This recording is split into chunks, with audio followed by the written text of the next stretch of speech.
guys, it's Jack from Historical Archery, and today we're going to review the Mongol Genghis Khan. This is a budget fiberglass Mongolian style bow, and I think it's a better representation than a lot of the other Mongolian bows out there for the price you're paying. Today we're going to shoot it on horseback and see how it feels, and obviously shoot it on ground, and we'll test the FPS. So stay tuned. I noticed a lot of people, they want to buy Mongolian bows around 13th century, and their bows were very different from the bows they use today in Mongolia for Naadam Festival. Mongolian bows today for Naadam Festival look more like Manchurian bows, a little smaller than this, the siyahs, but they were not the same as 13th century. The earlier Mongolian bows appeared to have shorter draw lengths and shorter bow lengths. The material is similar, using wood, horn, and sinew, and usually with birch bark to protect it from the elements, but the primary difference is from the siyah designs. You can see the later ones are influenced a lot more from Manchurian designs, but the earlier bows appear to be more influenced from Sasanian and Magyar style bows, in the sense that the siyahs are smaller and there is non-existent or very small string bridges. Here I'm going to give some sources. Now, what are the draw lengths of these Mongolian bows? In fact, the largest Mongolian arrow out of all these archaeological finds is just slightly longer than 30 inches, and that includes the arrow point. So your typical arrow is going to be a lot less than 30 inches of draw length. That is significantly less compared to Mongolian bows today. 13th century Mongolian bows, I think, are closer to something like this based on the archaeological evidence we have. This is something I would want to conquer the world with, because it's portable, short, I can switch easily to a sword. A lot of people wonder how I call these bows. Some people just call them Mongolian bows or horse bows. Here's something I've been working on, and I'll make a video on the classification of them. And this bow falls under the static tipped reflex bow, and I'll go into why it's called that. Very similar to the Magyar and the Hungarian style bows, also the Sasanian style bows. It has very long levers relative to the bending portion here. Wood in this kind of dimension bends a lot less than something this flat. So nothing is 100% static, but if the intention of the design is to be static, I call it static. So yeah, you get like maybe 85% static, 99% static. These are all, I'd say, static enough. The way I classify these things is I start from the handle and I describe the shape. The first shape I see is reflex. Therefore, you have the word reflex for the handle. And then the limbs here, the historical ones, they're never perfectly straight. This is a fiberglass bar from a manufacturer, so obviously it's perfectly straight. But historical ones, they always have, they're handmade, okay? They're not made by a machine, so it's not going to be perfect straight. It'll be a slight reflex to it. So it would usually follow a natural reflex along the curve here, and you would just call it reflex. But in this specific case, you call it reflex with straight limbs. But that's going too much into the detail. So instead, I just call it a reflex with static tips.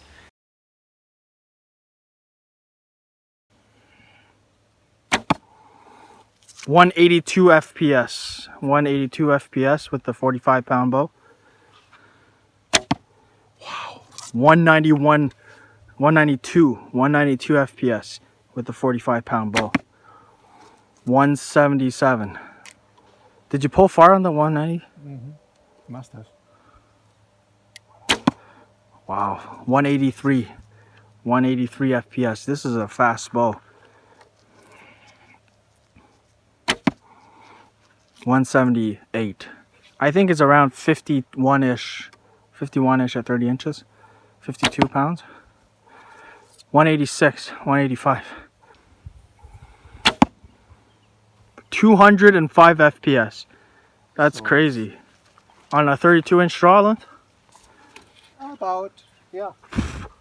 That's 55 pounds maybe. 205 FPS. That's pretty impressive.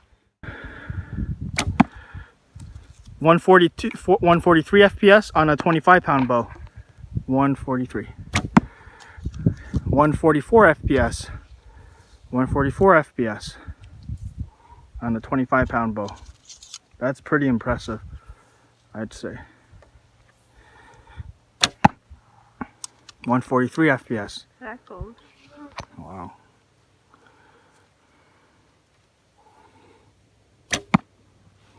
$145. Now let's try it with the 20-pound bow. This is going to be the slowest one. It's only 20 pounds. All Genghis Khan. All Genghis Khan. Hey, you know what? It might be faster. Who knows? It's a little shorter. 123 FPS on the 20-pound bow. 129. 129 FPS. 130 FPS. It's 20 pounds. Don't go hard on it. So we're going to check out the speed of the Manchu bow with a 1,000 grain arrow. Oh. Well, that broke the chrono. Was too fast.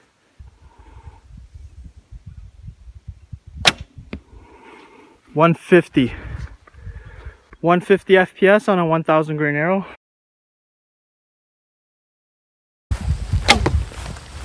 Go further up. Awesome. Horse archery is awesome, but I'm a beginner on horseback. As you can see, it's a lot to do. You got the horse, you got to ride well, and as a noob, for riding, it takes a lot of time to practice, you know. But I can't hit the bullseye. It's really hard.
So what are some pros and cons of this bow? Well, it's $100 plus shipping, so it's a fair price. The wood is made of mulberry, and it's pretty durable. It's got a decent string. The cheaper fiberglass bows, they usually have polyester as the string, but this is actually B55, so that's good. The things I don't like about the bow, well, the arrow pass is just a strip of leather, but you can glue your own arrow pass. The other thing I don't like about the bow is I wish there were more customization options out there, such as gluing birch bark, but I can do that myself.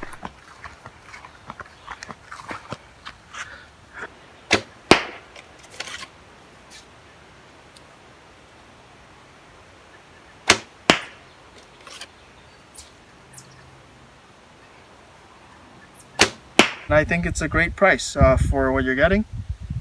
And this is something you should try out if you want a Mongolian style bow during the 13th century. So yeah, hope you guys enjoy this video. They have all kinds of draw weights, but maximum draw weight they'll do is 45 pounds at 28 inches. Hopefully they'll make heavier ones in the future, but they have 20-pound ones for beginners. Yeah, boy. That is